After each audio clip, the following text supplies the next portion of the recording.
Hello my viewers and welcome back to my channel. I welcome you to a powerful conversation about the truth of self-segregation.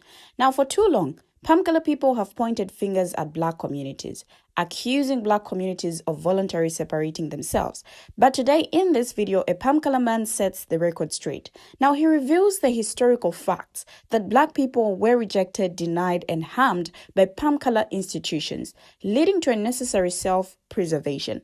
Now he also acknowledges the ongoing systemic racism that perpetuates fear and violence, making self-segregation a means of survival. So with that said, join me as we amplify his message and shed light on the real story behind black self-segregation. It's time to listen, learn, and confront the harm that has been done. So with that said, check out his interesting video. I will be right back, and when I do, I share my 2 cents on this.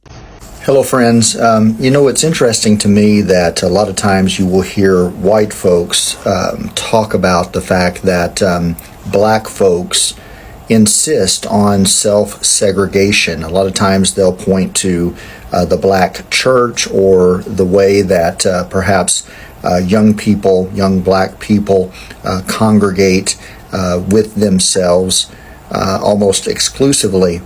But what we need to understand is that self-segregation did not start with the black community. If you go back and look at what happened, there were many attempts on the part of black communities to integrate into white Christian denominations, but they were kicked out.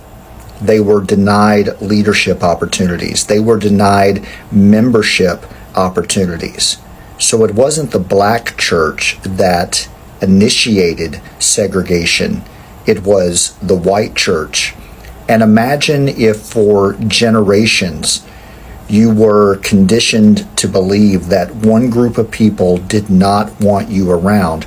In fact, that group of people was intentionally passing legislation and attempting to harm your ability to progress and to move forward in areas of education and economics, and denying you equal justice under the law.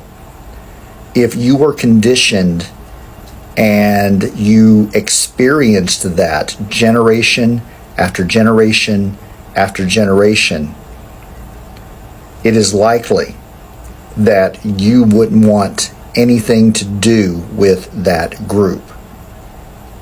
Imagine that if that harm continues to be perpetuated in institutional ways against people with your skin color. If when you are pulled over by law enforcement, you have an actual, real, and justified fear that that routine traffic stop will end in your death, I guarantee you that you wouldn't want to have anything to do with that group. That is why black people choose to congregate with themselves. They choose to self-segregate, not because they want to, but because violence, harm, and systemic racism, generation after generation after generation, has forced them to.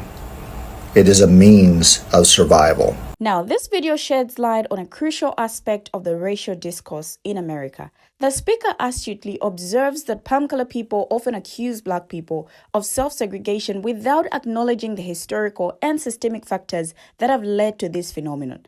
Now, the speaker rightly points out that black people were denied access to Pamkala institutions, faced violence and discrimination, and were forced to create their own communities as a means of survival. Now, this is not self-segregation, but rather a necessary response to systemic oppression. The video highlights the importance of understanding the historical context of racial segregation and discrimination in America. It is not enough to simply say that black people are self-segregating without acknowledging the role that Pamkala supremacy has played in shaping our society. Now, the historical context of black exclusion from Pamkala institutions is a painful and poignant one. As the Pamkala man in the video so eloquently stated, Black people were not allowed to participate in palm color institutions and were instead forced to create their own. Now, this was not a choice, but a necessity. During the era of Jim Crow laws, Black people were systematically excluded from palm color-only institutions, including schools, churches, and hospitals. Now, this segregation was enforced through violence, discrimination, and systemic oppression. The Great Migration, which saw millions of Black people move from the South to the North, was driven by the desire for better opportunities and escape from racial terror. Yet, even in the North, Black people faced discrimination and exclusion from palm color institutions. The Civil Rights Act of 1964 and the Fair Housing Act of 1968 were landmark legislation that aimed to address this exclusion. However, as the palm color man in the video noted, the legacy of this exclusion continues to impact Black communities today. The forced segregation and exclusion from palm color institutions has had a lasting impact on Black America. It has led to persistent racial disparities in education, housing, healthcare, and economic opportunities. Now, self-segregation, a term used to blame Black people for their supposed voluntary separation from palm color society, has a twisted history. Just like the palm color man in the video said, contrary to popular belief, self-segregation did not originate from the Black community's desire to be separate. Instead, it was a result of palm color people's refusal to accept Black people as equals.